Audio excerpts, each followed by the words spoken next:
Hello guys, അപ്പോൾ പ്രതീക്ഷിക്കാതെ പോണൊരു യാത്രയപ്പാണ് കേട്ടോ. യാത്രയപ്പോൾ ഉള്ളത് സംഭവം അറിയെങ്കിലും ഞാൻ പോകണം വിചാരിച്ചിട്ടുണ്ടായിരുന്നില്ല. എല്ലാവരും കൂടി നിർബന്ധിച്ചപ്പോൾ പിന്നെ ഞാനും അങ്ങോട്ട് പോയി. മൂത്തമ്മയാണെന്നുണ്ടെങ്കിൽ എത്തിയ പാടെ ക്ഷീണിച്ചതാ കിട്ടിയ സ്ഥലത്ത് കയറി ഇരുന്നിട്ടുണ്ട് കേട്ടോ. ക്യാമറ ഓൺ ആണെന്ന് പറഞ്ഞാൽ മൂത്തമ്മ ആദ്യം ചെയ്യുന്ന പരിപാടിയാണ് കേട്ടോ മുഖം പൊത്താന്നുള്ളത്. എൻ്റെ ഫാമിലി അങ്ങനെ കുറച്ച് ആൾക്കാരുണ്ട് ഗൈസ്. ക്യാമറ കണ്ടാൽ ഞാൻ ഓടിപ്പോണ ആൾക്കാരാണ് കേട്ടോ. ഇവരൊന്നും പറഞ്ഞിട്ട് കാര്യമില്ല ഗൈസ്, ഓൽക്ക് മടിയാണ്. അങ്ങനെ വെറുതെ ഇരുന്നപ്പോഴാണ് അനിയത്തി പറഞ്ഞത് ഇവിടെ ദാ പണ്ടത്തെ ഷാമ്പൂന്ന്. ഞാൻ പിന്നെ കാണാൻ നിൽക്കുകയാണ്. ഞാനിത് ആദ്യമായിട്ടാണ് കേട്ടോ ഗൈസ് കാണുന്നത്. വീഡിയോയിലൊക്കെ കണ്ടിട്ടുണ്ടെങ്കിലും ഫസ്റ്റ് ടൈമാണ് നേരിട്ട് കാണുന്നത്. ഇത് പോയി തൊട്ടതേ ഓർമ്മയുള്ളൂ. ഒടുക്കത്തെ സ്മെല്ലായിരുന്നു കേട്ടോ. സ്മെല്ല് മാറ്റാൻ വേണ്ടിയിട്ട് ഇലമുള്ള വെള്ളമൊക്കെ വെച്ചിട്ടാണ് ഞാൻ അഡ്ജസ്റ്റ് ചെയ്തു. അപ്പോൾ ഇതിനതേ അവർക്ക് പോകാനുള്ള ബസ്സൊക്കെ റെഡി ആയിട്ടുണ്ടായിരുന്നു. ബസ് വന്നതാ. അങ്ങനെ ഞങ്ങൾ യാത്രയപ്പായിട്ട് പിന്നെ പോവാന്ന് പറയുമ്പോൾ എല്ലാവർക്കും സങ്കടമൊക്കെയാണ്. പക്ഷെ പറഞ്ഞിട്ട് കാര്യമില്ല, നല്ലൊരു കാര്യത്തിന് വേണ്ടിയിട്ടല്ലേ ഗൈസ്. അപ്പോൾ സന്തോഷത്തോടെ നമ്മളെല്ലാവരും കൂടി യാത്ര അയച്ചിട്ടുണ്ടായിരുന്നു.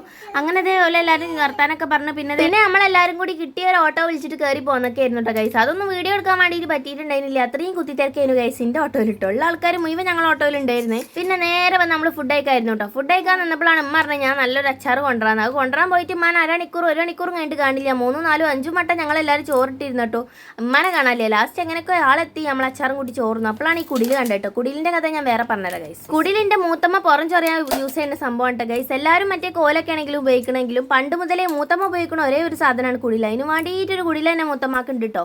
അപ്പോൾ വിരുന്നിറക്കാൻ വരുമ്പോൾ ആദ്യം ഉണ്ടാവുക അതാണ്. ഇതിലാണെന്നുണ്ടെങ്കിൽ മാറിയിരുന്ന് ചോറുന്നുണ്ട് കേട്ടോ. പിന്നെ ഞാൻ വിചാരിച്ചു ബെൽ കുറച്ച് മൈലാഞ്ചി ഇട്ട് കൊടുക്കാന്ന്. അങ്ങനെ മൈലാഞ്ചിലിരുന്നപ്പോഴാണ് ഞാൻ കാണുന്നത് എൻ്റെ വാലിന് കുറച്ച് നീട്ടം കൂടിയിരിക്കുന്നത്. അങ്ങനെ ആ വാലൊക്കെ മുറിച്ച് മാറ്റിക്കാണ്ട് നമ്മളിതേ മൈലാഞ്ചി ഇടൽ തുടങ്ങിട്ടോ. അങ്ങനെ ഒരാൾക്ക് ഇട്ടെടുത്തപ്പോൾ പറഞ്ഞു എനിക്കും വേണമെന്ന് പറഞ്ഞു. മറ്റേ ആൾ അവിടെ ഇരുന്ന് എനിക്കും വേണമെന്ന് പറഞ്ഞു. അങ്ങനെ ഓർഡർ ആയി ഗൈസ്. ഞാൻ വലിയ മൈലാഞ്ചി ആർട്ടിസ്റ്റ് ഒന്നും അല്ലെങ്കിലും അങ്ങനെ ഇങ്ങനെ കൊളാക്കാതെ ഒപ്പിച്ചിട്ടാണെങ്കിൽ എനിക്കറിയാം ഗൈസ്. ഇന്നെ പുകഴ്ത്താൻ ഞാൻ മാത്രമേ ഉള്ളൂ കേട്ടോ. മൈലാഞ്ചി ഇട്ടിൻ്റെ അടിയിൽ കൂടിയാണ് ദിലു പറഞ്ഞത് എനിക്ക് ബ്ലാക്ക് ആൻഡും കൂടി ഇട്ടായിരുന്നു. സിൻതാ തന്നെ ഇട്ടായിരുന്നു പറഞ്ഞിട്ട് എന്നെ കൊണ്ട് ഇടിപ്പിച്ചു ഗൈസ്. എന്നെയാണെങ്കിൽ വെറുതെ വിടണില്ല. അത് കഴിഞ്ഞ് ദിലുവിൻ്റെ കൈമത്തെ കലാപരിപാടി ഞാൻ ആരംഭിച്ചിട്ടുണ്ടായിരുന്നു. എന്നെ കൊണ്ട് പറ്റുന്ന പോലെയൊക്കെ ഞാൻ മൊത്തത്തിൽ കൊളാക്കി അങ്ങ് വെച്ചെടുത്തിട്ടുണ്ട്.